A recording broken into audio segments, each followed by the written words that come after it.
Welcome, Eira. Congratulations, this is your first solo show here at Yeah. Textiles. And in Newcastle. And in Australia? Yes. But not the world. But not more.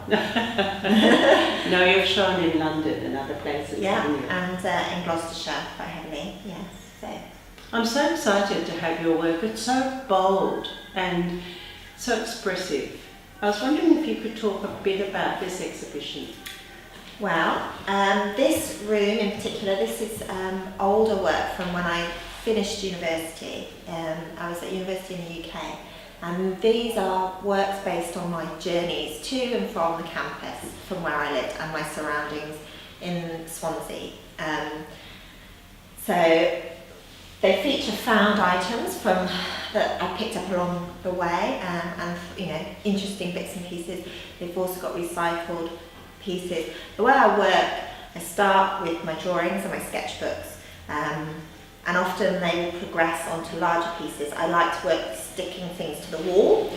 I don't like to be restricted by a square. So when I stick things to the wall, things can flow out of the square and evolve that way. And then generally I might cut them up and realign the lines so that the line where you think you know where you're going, the journey that you're on, the path that you're taking, often when you cut them up, and that can be scary, especially if you like the piece, and you think, oh, and then you reconfigure the lines and you create a whole new journey, and that's kind of how I work. And also, it's just my reaction to my world and my journey, and things change.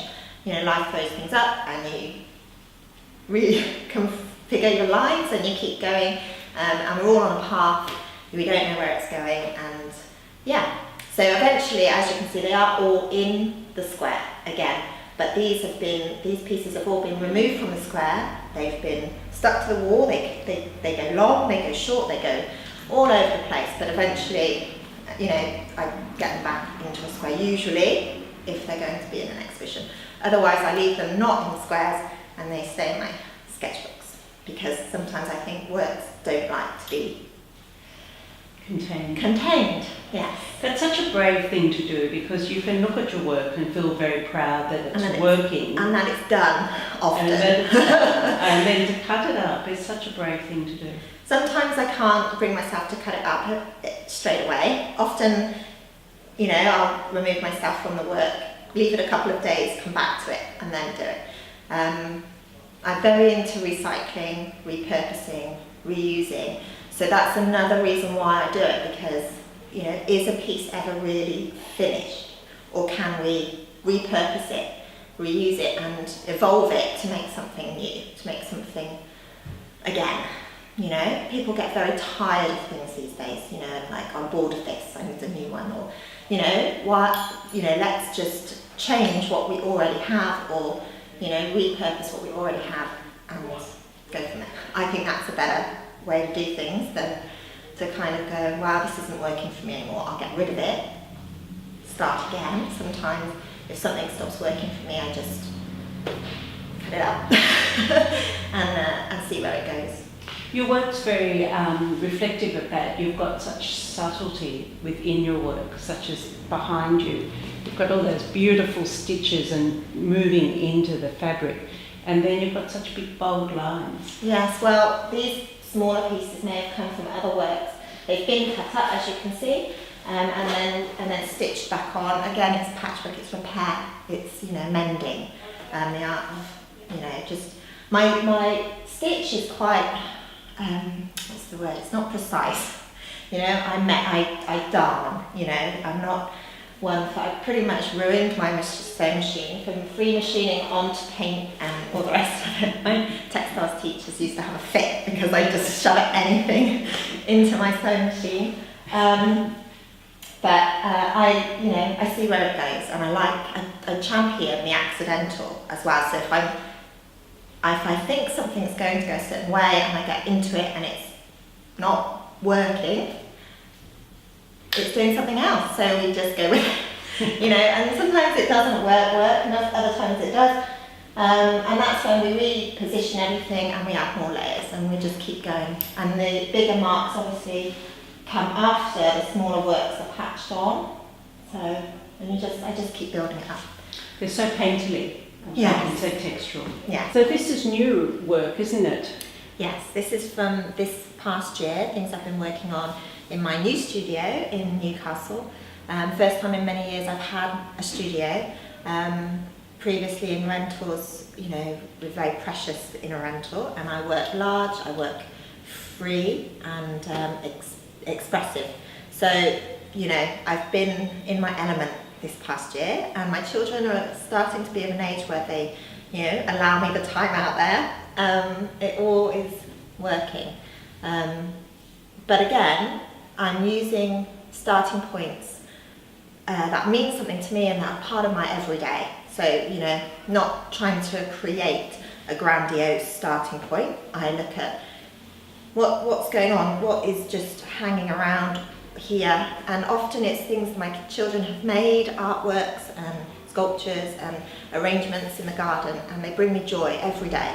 And so all these 3 pieces have come from one sculpture that my daughter Freya made at Newcastle Art Gallery, and yeah, they started with drawings and experimentations and then sticking things on, cutting them up, you know, looking at her line and her, you know, you can see in these pieces the line quality is a little bit more sort of undulating and scatty.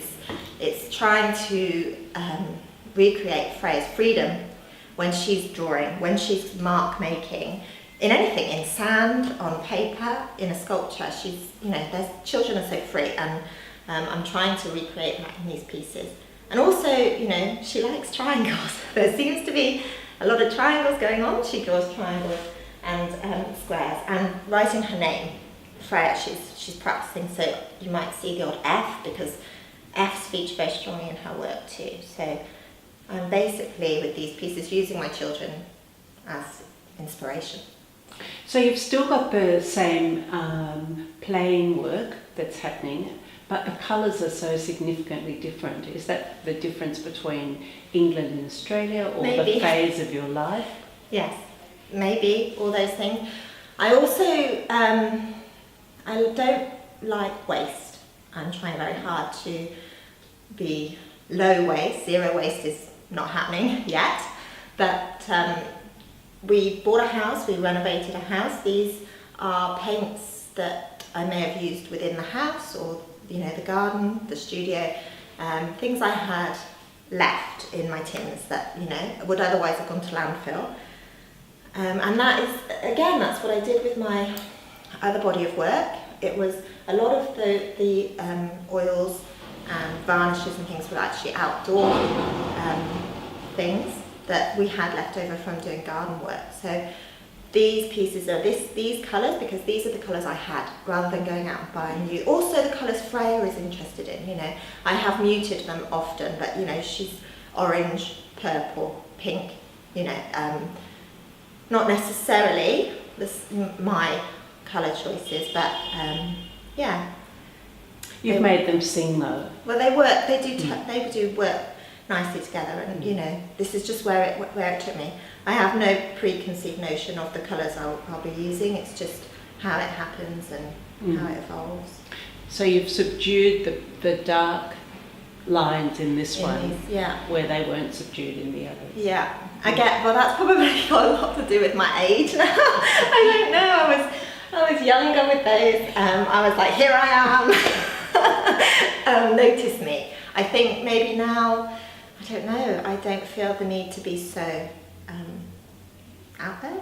So bold? Bold, maybe, yes. It's just where I am right now. So clearly your children inspire you greatly. Yes, yeah. They are what I do every day. That's my job. It's what brings me joy. It's what's going on in my life. So it would be a struggle to be inspired by anything else, because I don't have a lot of time for anything other than them.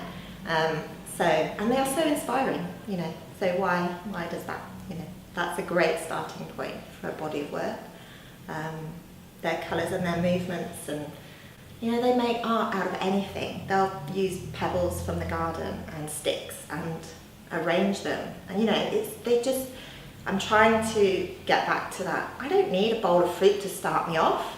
Anything. I can just use anything. Anything can be inspiration for a body of work. So, yeah, It'll be interesting to see your next body of work, because your son might have a bigger influence, and maybe his colourways and his interests. His shapes, yes, that might be different. That's right. Yeah. Absolutely. So maybe you'll go back to some of that big, bold. Yes, maybe. Knowing Sonny, probably. Yes, and red. He does like red. So watch this space. So where to from here for you? Well, just keep at it, really. Get in the studio as much as I can. Keep drawing, starting small, letting it evolve. See where it goes. And do you have a daily practice, if you can fit it in around your kids? Are you drawing in a book every day? I wouldn't say every day, most days. The kids will have a nap, so most days I do get a couple of hours in the studio.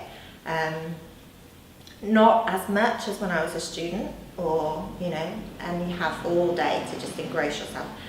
But weekends and nap times. So I'm working in a slightly different way than I was when I was at university, or before I had children, and I could dedicate hours at a time. But it makes my work a little bit different, because I am being forced into working in a different way. Time constraints that weren't there before often can actually result in less contrived pieces, because you haven't got the luxury of being prissy, is that the word? I don't know. Like precious. Precious, yes. You kind of think, right, I'm going to make the most of my time. I've got a couple of hours. I'm going out there. I'm going to get stuck right in, and you just go for it. And really, that's it's a little bit more liberating way of working than before. So, yeah. Oh, I'm so proud to be able to show your work. It's Thank you. such an honour. And I look forward to the next body of work, even with all the red and the So congratulations, Eira. It's a treat to have you here. Thanks, Anne.